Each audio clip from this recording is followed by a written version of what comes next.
ये पेंशन बढ़ोतरी साथ ही साथ दोस्तों आप सभी के डीए एरियर को लेकर साथ ही महंगाई भत्ते को लेकर बड़ी खबर आप सभी के लिए सामने आ रही है। पेंशन बढ़ोतरी को लेकर एक अहम निर्णय हुआ है जिसके तहत आपके पेंशन के बैंक खाते के अंदर आपकी पेंशन जो है वो आना भी शुरू हो चुकी है।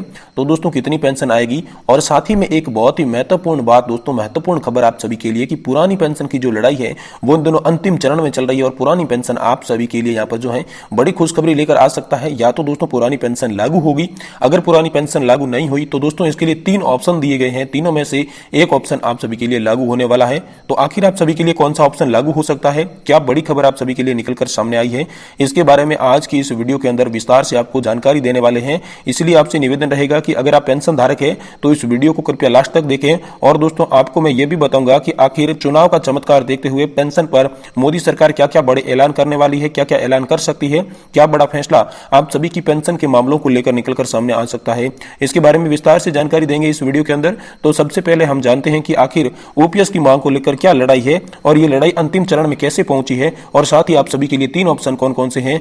तो दोस्तों आप इसके बाद सुनने के बाद हमें कमेंट करके जरूर बताना कि आपको इनमें से कौन सा ऑप्शन पसंद आया। साथ ही साथ आपकी जो लड़ाई है ओपीएस पर ही पूरी अड़ी रहेगी या फिर दोस्तों तीनों में से एक ऑप्शन पर आप सहमत होते हैं, इसके बारे में आप वीडियो के अंत में हमें कमेंट करके जरूर बताएं। इससे पहले आप 3 ऑप्शन को पूरा जरूर सुने, पूरा जरूर देखें, पूरा जरूर समझें, तभी आपको क्या मामला है पूरा समझ में आएगा। तो चलिए हम जानते हैं सबसे पहले बड़ी खबर को।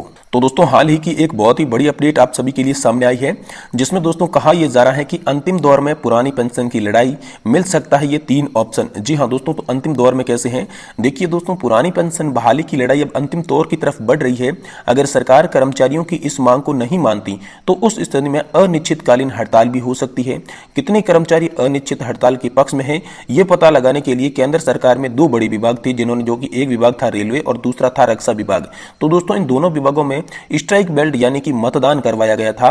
ओपीएस के लिए गठित national joint counselling of action यानी कि एएनजेईसी के संचालक समिति की राष्ट्रीय संयोजक और स्टाफ साइट की राष्ट्रीय परिषद जेसीएम के सचिव शिव गोपाल मिश्रा ने कहा कि अब स्ट्राइक बेल्ट का नतीजा आ सकता है। यानी कि जो आप सभी के लिए वोटिंग हुई थी, वोटिंग इस बाबत हुई थी कि क्या कर्मचारी अनिश्चित हड़ताल के लिए यहां पर तैयार है, ओपीएस की मांग को लेकर अनिश्चितकालीन हड़ताल करेंगे या फिर नहीं करेंगे। इसको लेकर जब यहां पर वोटिंग की गई तो उसमें आप सभी के लिए एक चौंकाने वाला यहां पर नतीजा सामने आया है। तो चलिए चौंकाने वाला नतीजा क्या आया है और आप सभी के लिए 3 ऑप्शन कौन कौन से हैं विस्तार से आपको इस वीडियो में बता रहे हैं। देखिए दोस्तों, रेलवे के 11 लाख कर्मचारियों में से 96% कर्मचारी ओपीएस लागू नहीं करने की स्थिति में अनिश्चितकालीन हड़ताल किए जाने के लिए तैयार है। इसके अलावा रक्षा विभाग के 4 लाख कर्मचारियों में से 97% कर्मचारी हड़ताल के पक्ष में हैं। यह मतदान पूरी तरीके से निष्पक्ष तरीके से हुआ। कर्मचारियों को बिना किसी दबाव के अपना मत डाला जब जॉइंट फॉर्म की बैठक में अनिश्चितकालीन हड़ताल पर जाने के निर्धारित तिथि की घोषणा की जाएगी। जी हां दोस्तों, तो ये बड़ी खबर यह है कि जो 11 लाख रेलवे के कर्मचारी थे, साथ ही साथ 4 लाख जो कर्मचारी थे वो रक्षा विभाग से संबंधित थे। कुल मिलाकर यहाँ पर 96 से 97% वोट जो थे वो अनिश्चितकालीन हड़ताल के लिए तैयारी के पक्ष में है। इसको देखते हुए यहाँ पर अनिश्चितकालीन हड़ताल आप सभी की ओपीएस की मांग को लेकर की जाएगी। अगर ओपीएस की मांग को लेकर अनिश्चितकालीन हड़ताल की गई लेकिन जिसके बाद भी ओपीएस लागू नहीं की गई तो आखिरकार आप सभी के लिए 3 उपाय कौन कौन से हैं। इस जो हड़ताल के अंदर आप सभी के लिए 3 मुख्य मुद्दे, 3 उपाय क्या क्या रखे जाएंगे। अगर इनमें से एक भी आपके लिए उपाय लागू हो गया तो दोस्तों कर्मचारी और पेंशन धारकों के लिए बड़ी खुशखबरी होगी, कर्मचारियों को राहत मिलेगी, पेंशन धारकों को राहत मिलेगी। तो सबसे पहले हम एक एक करके तीनों उपाय को जानते हैं। देखिए दोस्तों, सबसे पहला उपाय यह है कि ओल्ड पेंशन स्कीम की तरह लास्ट सैलरी की आधी रकम तक पेंशन तो मिले लेकिन इसके लिए कर्मचारियों का योगदान भी लिया जाए।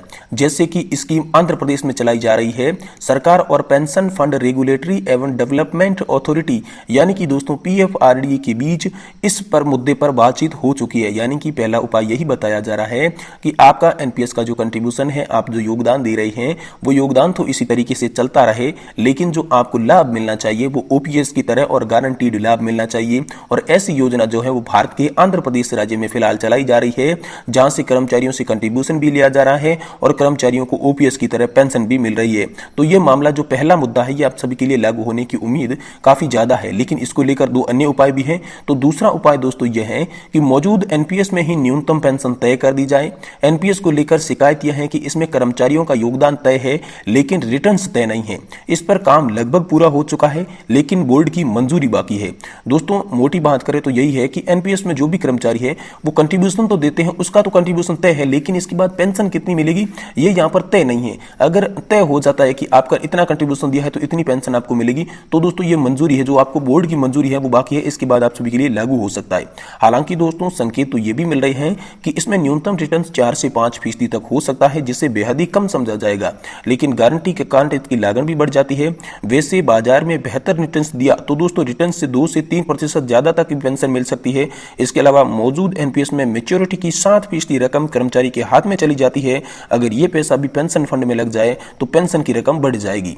दोस्तों इसमें समझने वाली बात यह है कि ये जो एनपीएस सिस्टम है इसमें 4 से 5% का न्यूनतम रिटर्न है जो कम समझा जा रहा है, लेकिन अगर बाजार से लिंक्ड होने के कारण बाजार में अगर तेजी हुई तो 4 से 5% की जगह यहां पर कम से कम आपको जो है वो 7 से 8% तक की पेंशन मिल सकती है। और इसके अलावा आप जो एनपीएस का कॉर्पस है 60% एक मुश्त निकाल सकते हैं। वो अगर आप नहीं निकालें और पेंशन के फंड में लगा दें तो आपकी दोस्तों पेंशन की फंड की जो राशि है वो बढ़ जाएगी। दूसरा उपाय इसी को लेकर है। अब बात करते हैं दोस्तों तीसरे उपाय की। तो दोस्तों तीसरा उपाय यह है कि अटल पेंशन योजना की तरह सबको न्यूनतम पेंशन की गारंटी दी जाए। पीएफआरडीए फिलहाल ये योजना चला रही है जिसमें योगदान के आधार पर 1000 रुपए से लेकर 5000 रुपए तक की पेंशन तय है। पीएफआरडीए अटल पेंशन योजना का दायरा सभी के लिए बढ़ाने और 5000 रुपए की लिमिट सीमा को खत्म करने के लिए तैयार हो सकता है, लेकिन इसमें शर्त है कि गारंटी में किसी भी स्थिति में जो वित्त की कमी हो जाती है, धन की कमी हो जाती है, बजट की कमी हो जाती है, तो सरकार जो है वो पीएफआरडीए की मदद का जिम्मा उठा ले। तो दोस्तों ये उपाय भी आप सभी के लिए लागू हो सकता है।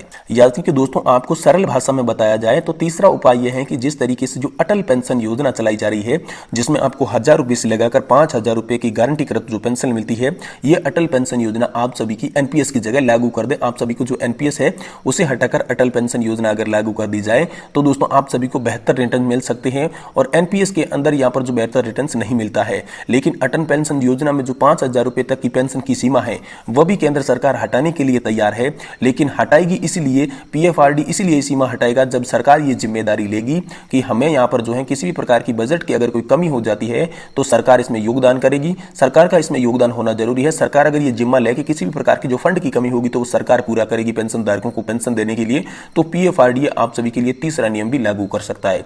यानी कि दोस्तों आपकी पेंशन की बात करें तो सीधे सीधे 3 उपाय है। या तो सबसे पहले ओल्ड पेंशन स्कीम की तरह यहां पर जो आधी पेंशन वो दे दी जाए, इसके लिए कंट्रीब्यूशन लिया जाए, ये तो हो गया पहला पॉइंट।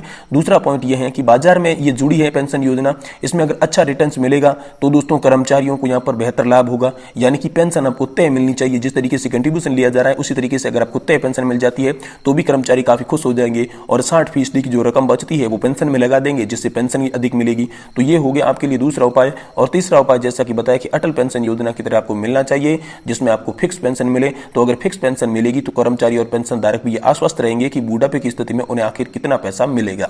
तो दोस्तों आज की इस वीडियो में हमने आपको 3 विषयों पर चर्चा की। साथ ही साथ दोस्तों पेंशन को लेकर हाल फिलहाल में बात करें तो मोदी सरकार जो है वो झुकने लगी है, क्योंकि नजदीक में यहाँ पर जो 2024 का चुनाव आ रहा है और इन चुनाव को देखते हुए मोदी सरकार पेंशन के मुद्दे पर झुकने लगी।